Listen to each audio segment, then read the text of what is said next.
Hi everyone, welcome to another 5 minutes of British literature to go with this week's reading. Let's talk about the development of Restoration drama. Restoration theatre was noticeably different from Elizabethan theatre in tone, style, and content, partly because it had to be. During the interregnum, the dissenters shut down the theatres, which was a major disruption to the English theatre community as it existed before the Civil Wars. It took a while to rebuild the infrastructure, personnel, and audience for the English stage.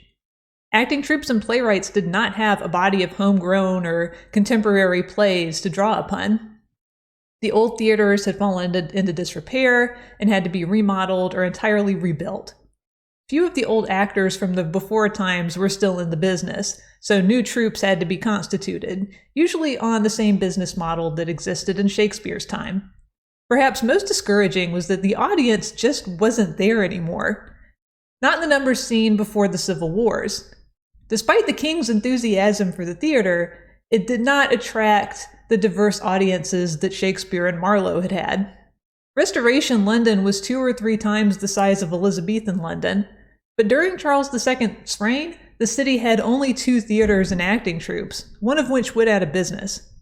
Theater-goers tended to be members of the royal court, government employees, and people of the upper and upper middle classes, mostly men and women of leisure. They liked to party, they were worldly and not especially religious, they were loyal to the crown but not necessarily admirers of the king himself, and they tended to be suspicious of ideology and human nature, especially in the wake of the dissenters' rule. The theater community had to adapt to a more elite audience who had lived through a different time. Therefore, the Restoration provided the mandate but also the opportunity for English theater to refresh itself. To fill out their performance catalog, acting troupes put the greatest hits of the before times in heavy rotation. Yet Marlowe, Ben Jonson, and of course Will Shakespeare. Playwrights took inspiration from these figures as well, but they were also influenced by the Spanish and French and Italian drama of the mid-1600s. While they were in exile or just traveling through Europe, well-to-do Englishmen gained a lot of exposure to the poetry of French tragedy, the music of Italian opera, and the wit and fast pacing of Spanish comedy, all of which they brought back to England during the Restoration and wanted to see on their own country's stages. One of these returning exiles was Charles II himself, a huge theater fan and perhaps English theater's biggest sponsor during his reign. He enjoyed comedies of wit, and he also enjoyed seeing women on the stage, which he had grown accustomed to seeing in France. One of the earliest decrees of his reign permitted women to act on public stages, and for the first time in English theater, women could build careers in the theater industry as writers and performers. Playwrights could write female roles for female-bodied actors. Actresses like Nell Gwynn, Elizabeth Barry, and Anne Bracegirdle gained acclaim, celebrity status, and sometimes notoriety for their offstage lives.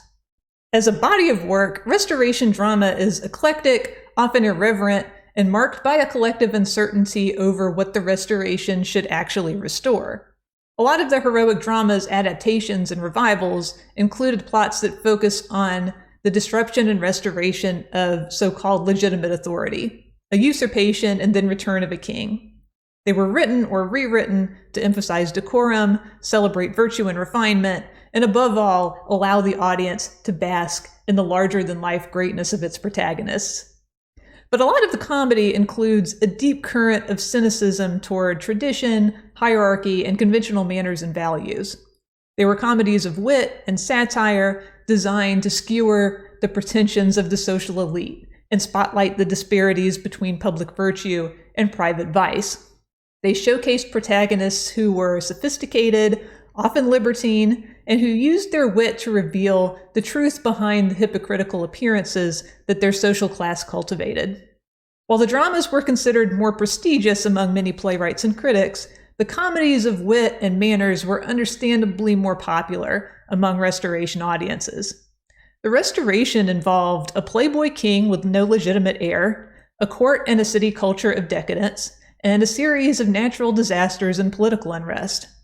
It makes sense that a lot of theater goers would cope by deciding that nothing really matters besides one's own interests and desires.